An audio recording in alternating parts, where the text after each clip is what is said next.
Sir Rishabh Shetty sir மாதிரி ம். சில இயக்குனர்கள் உங்களை வந்து நீங்கள் இந்த படத்தில் இருந்தே ஆகணும்னு சொல்லி உங்களுக்காக ஒரு எஃபர்ட் போட்டு சில கேரக்டர்ஸ் உங்களுக்காகவே எழுதி அது மாதிரி ஏதாவது ஆப்பர்ச்சுனிட்டி கிடச்சிருக்கா? இல்லை அப்படி இல்லை. எனக்கு என்னென்னா நான் பிகினிங்கில் வந்து முதல் நாள் ஆரம்பித்து நிறைய அட்மாஸ்பியர் கேரக்டர்லாம் பண்ணும்போது எனக்கு பயங்கர சப்போர்ட்டிவாக இருந்தது டைரக்டர் மகாராஜ் சார், அப்புறம் ஏஆர் முருகதாஸ் சார். என்னோடய பிகினிங் கேரியரில் பார்த்தீங்கன்னா அவங்க 2 பேரும் ரொம்ப க்ளோஸாக அவங்களோட பழகி மகாராஜ் சார்லாம் என்னை ஒரு பிரதர் மாதிரி என்னை ட்ரீட் பண்ணார்.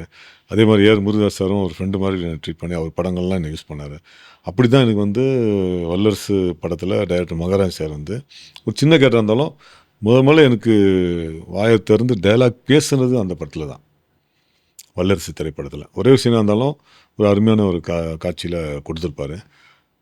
அதே டைலாக்கு அவர் அந்த படத்தை ஹிந்தியில் ரீமேக் பண்ணும்போது சன்னி டியோல் சாரை வச்சு இந்தியன் அப்படிங்கிற திரைப்படத்தை எடுத்தார், வல்லரசு ரீமேக். இதே டைலாக்கை என்னை மும்பைக்கு வர வச்சு அதே சீனை என்னை நடிக்க வாய்ப்பு கொடுத்தாரு ஹிந்தியில். Super sir. ஃபஸ்ட் நான் ஹிந்தியில் டைலாக் பேசுனது அந்த படம் தான்.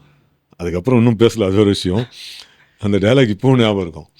இன்னை சோடுதோ நகி தோ தும் அச்சா நகி ஓகா.